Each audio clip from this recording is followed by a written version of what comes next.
อกเด้อน้องลาข้าดองน้องสูงเพียงฟ้าให้จนเงินตราสิมาขอแต่งมากไม่ไกลก็ค่าตัวของน้อ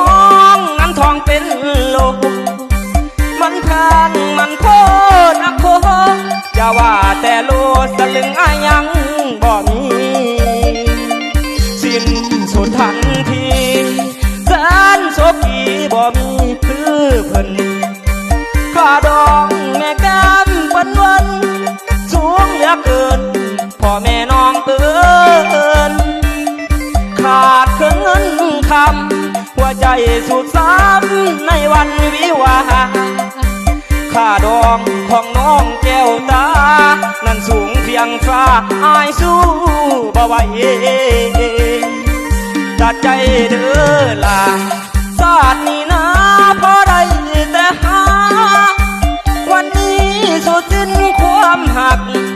อายอกหักนั่งน้องน้ำตาอายจนเหลือเกินพ่อแม่น้องเมินเห็นนายบ่มีให้น้องแต่งกับเศรษฐี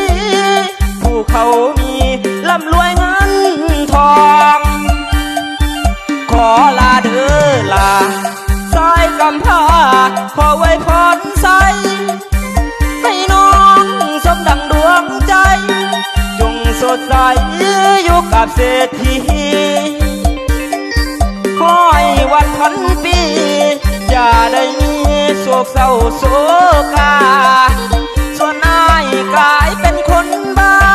นั่งเมาสุราคุณค่าบ่มี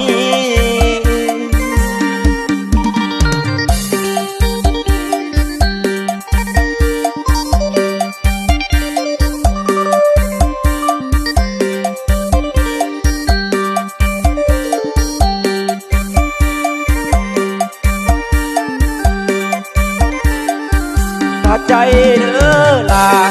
ศาสตร์นี่นะพอได้แต่หาวันนี้สุดสิ้นความหักอายอกหักนั่งน้องน้ำตาอายจนเข็นใจพ่อแม่น้องเมินเห็นนายบ่มีให้น้องแต่งกับเศรษฐีผู้เขามีร่ำรวยเงินทองขอลาเด้อลาสายกำพร้าขอไว้พรใสให้น้องสมดังดวงใจจงสดใสอยู่กับเศรษฐีคอยวันพันปีอย่าได้มีโศกเศร้าโศกา